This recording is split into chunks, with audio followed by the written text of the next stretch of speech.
As casualties from the COVID-19 pandemic mount, hospital resources like ventilators are in short supply. They're a life-saving part of treating severe cases. Here's what you need to know. This is a ventilator right here, and it's a machine that helps people breathe by pushing air into their lungs. Some people get more moderate or severe symptoms, and they are not able to maintain that work of breathing. And so the ventilator can help people by taking over that work that's required to move air in and out of the lungs. The coronavirus that causes the illness binds to receptors on cells in a person's airway and lungs.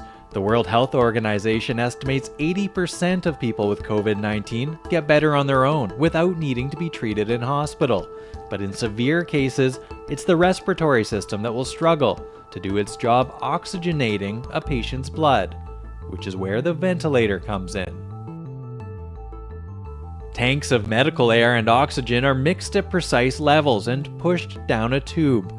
It goes through a unit that warms and humidifies the air, and then into the patient, through the tube that's tightly sealed in their airway.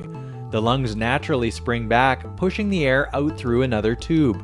For COVID-19 patients, filters are added to contain the virus.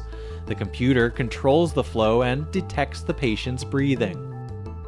We have people in the community that stay on ventilators for years or even decades, and they usually get a tracheostomy tube, so a hole in the neck with a tube there to make it more comfortable. A typical ICU stay would be about 5 to 10 days. One of the risks is with the breathing tube, which goes through the vocal cords and into the trachea to allow ventilation of the lungs. Anything that is invasive like that can allow bacteria to get in, and so people can get what's called a ventilator-associated pneumonia. So we can't ventilate with those. Thumbs down on that one. Those machines just provide one steady level of pressure, so they don't actually ventilate the lungs, they keep the upper airway open.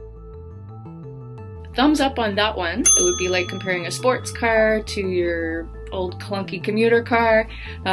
They can for sure get the job done. Thumbs down, double thumbs down on that one. A ventilator is only set up to monitor one person, so that whole system would be seen to the ventilator as though it was one.